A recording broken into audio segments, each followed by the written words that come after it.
Посетата на психолог или психијатар во државата се уште е табу тема. По трагедијата која се случи во Кочани, дел од младите се охрабруваат да посетат психолог или психијатар, но повозрастните наместо на психијатар посегнуваат кон алкохол. Доктор Дарко Иванов, психијатар во Кочанската општа болница, вели дека тие се на готовност да им помогнат на сите граѓани кои имаат потреба од разговор, совет, па на крај таблети. Трагедијата кога зафати целиот град, засегнати се, речиси целиот град е засегнат, дали освен од родителите и блиски роднини и пријатели. Исто така, после трагедијата имаат потреба, би рекол, од психолошка поддршка. Тоа не се свестено само за да примење таблети, значи може да дојде чисто да разговара.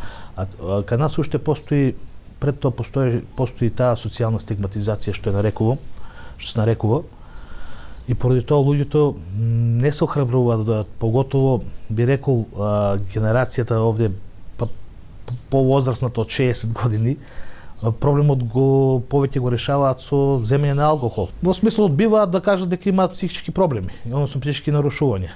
Па поради тие причини посегнуваат повеќе по алкохол, него ли да се јават на психијатар или на психолог да побараат стручна помош. Возрастните кои се лекуваат на сопствена рака, земајќи алкохол или таблети, може да предизвикаат дополнителни заболувања.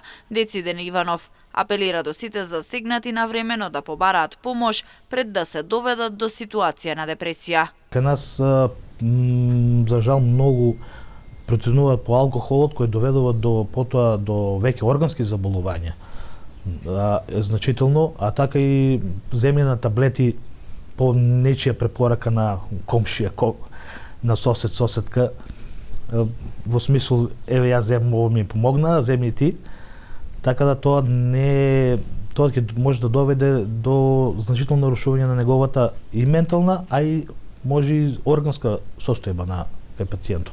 Во Кочанската општа болница, освен психолози и психијатри од Кочани, помош има и од клиниките од Скопје, кои се ставени на располагање на граѓаните засегнати и погодени од трагедијата во дискотеката.